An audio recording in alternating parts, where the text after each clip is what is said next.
बसपा प्रमुख मायावती ने बड़ा बयान दिया है। उन्होंने कहा है कि सपा को हराने के लिए किसी का भी साथ दे सकते हैं, किसी को भी अपना साथ दे सकते हैं। इसी पर ज्यादा बातचीत करने के लिए कांग्रेस पार्टी के राज्यसभा सांसद पीएल पुनिया जी इस वक्त हमारे साथ हैं। सर, बसपा प्रमुख मायावती ने बड़ा बयान दिया। उन्होंने कहा कि साथ वो किसी को भी दे सकती है सपा को हराने के लिए। पहले कांग्रेस पे तो लगातार आवाज उठाती रही, अब समाजवादी पार्टी के खिलाफ में। देखिए, मायावती जी पहले से ही भारतीय जनता पार्टी के साथ मिली हुई थी और ये कोई नई बात नहीं है। बहुत पुराने समय से 3 बार तो चीफ मिनिस्टर बनी है उनके समर्थन से। और भारतीय दूसरे प्रदेशों में जब भी चुनाव जाते हैं जहाँ पर कोई खास इनकी उपस्थिति नहीं है, फिर भी हर सीट के ऊपर चुनाव लड़ती हैं। भारतीय जनता पार्टी के कहने से कि आप करिएगा, कांग्रेस के वोट कटेंगे, तो वोट कटुआ का काम करती है जगह जगह जाके भारतीय जनता पार्टी के कहने पर। तो ये तो सब है। तो ये इनके रिश्ते पुराने बहुत गहरे हैं। इनकी मन की बात जबान पे आ गई और स्पष्ट रूप से आ गई। उन्होंने कहा कि भारतीय जनता पार्टी के साथ भी का भी समर्थन हम कर सकते हैं दूसरी पार्टियों को हराने के लिए। तो बड़े दुर्भाग्य की बात है कि जिस एजेंडा को लेकर, दलित एजेंडा को लेकर, दलितों पर उत्पीड़न भयंकर रूप से उत्तर प्रदेश में हो रहे हैं, लेकिन वहाँ पर जबान नहीं उठाती। वहाँ पर केवल सुझाव देती है कि ये हमारा बहुजन समाज पार्टी का सुझाव है, परामर्श है, सलाह है, इस तरह से कहती है। और दलित समाज तो अब ठगा हुआ महसूस कर रहा है, क्योंकि उत्तर प्रदेश में जितनी घटनाएं हो रही हैं, मैं नहीं समझता हूँ कि किसी प्रदेश में हो रही होंगी।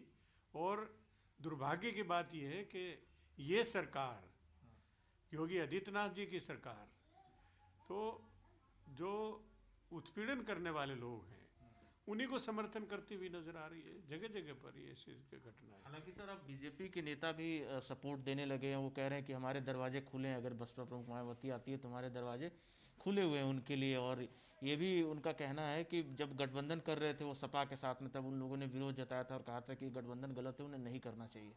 भाजपा के तमाम नेता भी कह रहे हैं।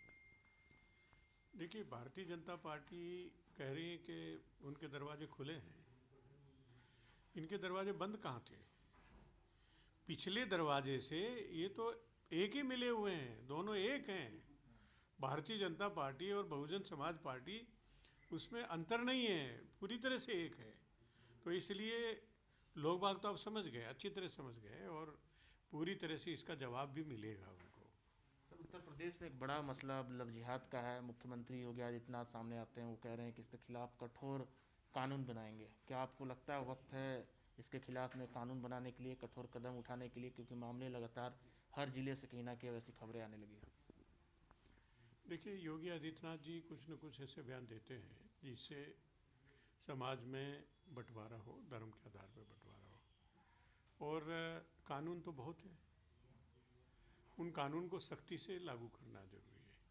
और लव जिहाद के ऊपर कोई कानून भी बनाना हो, ड्यू प्रोसेस अपना के, तो जरूर बनाएं और उसको सख्ती से लागू करें, सबके ऊपर सख्ती से लागू करें, किसी को लागू करने में उसको भेदभाव ना करें। और बना सकते हैं, लेकिन इस तरह का धमकी भरा बयान देना कि अगर नहीं सुधरे तो राम नाम सत्य की यात्रा उनकी तय है, इसके क्या माने हैं? प्रदेश का मुख्यमंत्री सबका संरक्षक के रूप में होता है और हर वर्ग को ये एहसास होना चाहिए कि वो हमारे हैं और हमारे सुख दुख में बराबर से निष्पक्षता के साथ में सम्मिलित होंगे। लेकिन इस तरह के बयान देकर तो संदेश कुछ और ही देता है, जो कि दुर्भाग्यपूर्ण। और आपका मानना है कि लव जिहाद के खिलाफ में कानून बनना चाहिए, इम्प्लीमेंट होना चाहिए? ये किसने कहा? हमने कहा कि अगर कानून तो पहले से हैं, अगर फिर भी आवश्यकता है तो ड्यू प्रोसेस इस्तेमाल करने के बाद जरूर बनाएं, लेकिन बनने के बाद फिर निष्पक्षता से लागू होना चाहिए, कठोरता से लागू होना चाहिए, सबके लिए बराबर तरह से लागू होना चाहिए। बहुत बहुत शुक्रिया सर, भारत समाचार को समय देने के लिए। कैमरामैन रोहित के साथ रवि सर राव, भारत समाचार, दिल्ली।